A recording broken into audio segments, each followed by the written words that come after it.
नमस्ते। आज मैं लेकर आई हूँ एक और विंटर स्पेशल रेसिपी जो कि है मुरमुरे के लड्डू। ये आपने बचपन में तो बहुत ही ज्यादा खाए होंगे, अगर नहीं खाए तो अब बनाकर खा लो क्योंकि ये बहुत ही आसान रेसिपी होने वाली है। यूजुअली हमें ठंड के वक्त मार्केट में ये बहुत ही आसानी से मिल जाती है, लेकिन अगर आप कुछ सामान घर पर ले आओ और इसे ज़्यादा क्वांटिटी में बनाना चाहो तो आप बहुत ही आसानी से इसे बना सकते हो, वो भी सिर्फ 2 चीजों से, मुरमुरा और गुड़। बस ज्यादा चीजों की आपको जरूरत है नहीं। और बस यहाँ पे इसे बनाने में हमें किन किन चीजों का ध्यान रखना होता है वो मैं बताने वाली हूँ इस वीडियो में। तो शुरू करते हैं। सबसे पहले एक कढ़ाई लोगे आप और उसे थोड़ा हम गर्म कर लेंगे, ज्यादा नहीं, मध्यम आंच पे आपको रखना है इसे। तेज आंच पे आप बिल्कुल ये काम मत करना। वैसे तो जो मुरमुरे हैं वो हमेशा ही क्रिस्पी ही आते हैं, लेकिन हल्का सा हम उन्हें भून लेंगे इस कढ़ाई में, ताकि अगर हल्का फुल्का भी वो सिला हुआ हो तो वो मुलायम ना रहे और थोड़ा सा क्रिस्पी हो जाए। इसलिए हम इसे सेफ साइड के लिए ये वाले प्रोसेस को करते ही करते हैं। आपको इसे बहुत देर के लिए भूनने की जरूरत नहीं है, सिर्फ और सिर्फ 2 से 3 मिनट आपको मध्यम आंच पे इसे लगातार चलाते हुए भूनना है।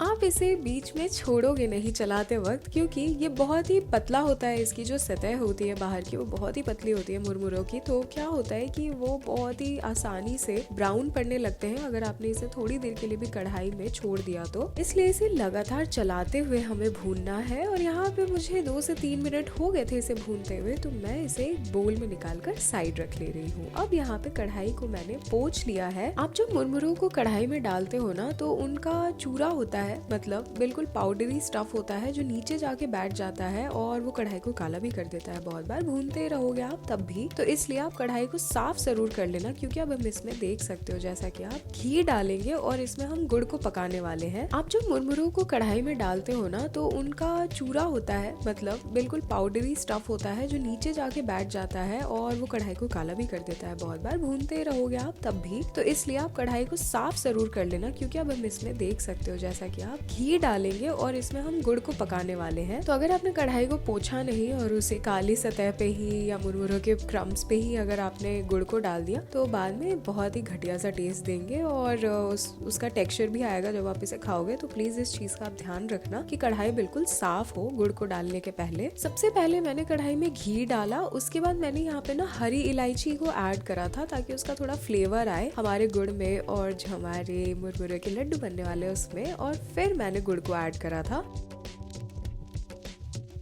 यहाँ पे आंच बिल्कुल धीमी है। आप किसी भी बर्नर पे बना रहे हो, आंच बिल्कुल धीमी रहेगी। आपको आंच को तेज बिल्कुल भी नहीं करना, क्योंकि अगर गुड़ जल गया तो इसमें बहुत ही खराब टेस्ट आएगा जो कि हम नहीं चाहते हैं। यहाँ पे आंच बिल्कुल धीमी है। आप तो आंच का ध्यान आपको रखना बहुत जरूरी है। मुरमुरों को भूनते वक्त तो मध्यम आंच फिर भी चलेगा, क्योंकि आप उसे लगातार चला रहे होगे, और गुड़ को भी हम लगातार ही चलाएंगे, लेकिन हमें आंच को बिल्कुल धीमा रखना है। यहाँ पे आप देख सकते हो कि गुड़ काफी हद तक पिघल गया है। इसमें छोटे छोटे दाने थे अभी भी, मे बी कैमरा पे ना दिख रहा हो पर मुझे सामने से दिख रहा था, लेकिन मैं अभी भी इसे और थोड़ा सा पकाऊंगी ताकि वो भी गल जाए। और यहाँ पे जब सारे वो लम्स भी गल जाते हैं तब मैं यहाँ पे एक कटोरी में पानी रखा है मैंने और उसमें इसे डालूंगी ताकि यहाँ पे मैं इसे चेक कर सकूं। पानी में डालते ही गुड़ बिल्कुल ठंडा हो जाएगा और उसकी शेपिंग समझ में आने लगेगी। तो आप देख सकते हो यहाँ पे ये बहुत ही मुलायम है, तो ये अभी परफेक्ट कंसिस्टेंसी पे नहीं आया है। थोड़ी देर के लिए हम गुड़ को और पकाएंगे, और थोड़ी देर का मतलब है 1 से 2 ही मिनट, बहुत देर तक नहीं, क्योंकि ऑलरेडी गुड़ में झाग आ रहा है तो ये लगभग पक चुका है। लेकिन जो कंसिस्टेंसी हम चाहते हैं कि इसमें से स्नैप की आवाज आए, मतलब जैसे ही आप गुड़ को लोगे कटोरी में और उसे निकालोगे हाथ से, वो ठंडा हो जाएगा, तो आप जब उसे दबाओ ना, खट से बिल्कुल टूट जाना चाहिए। यहाँ पे आप देख सकते हो कि मैंने जब सेकेंड टाइम इसे चेक करा तो ये बिल्कुल खट से टूट रहा है मेरे हाथों से। मतलब जिस तरीके से आप एल्पेंलिबे टॉफीज वगैरह खाते हो तो वो बिल्कुल स्नैप की आवाज आती है ना, वैसा होना चाहिए। और जैसे ही आपको ये कंसिस्टेंसी मिल जाए, आप तुरंत मुरमुरों को, कुछ भी आपको सोचना नहीं है, मुरमुरों को लोगे आप और इस गुड़ में डाल दोगे और इसे हमें मिलाना है, अच्छे से मिलाना है आपको। कोई भी वाइट मुरमुरे नहीं दिखने चाहिए, सारे के सारे ब्राउन हो जाने चाहिए गुड़ में मिलके।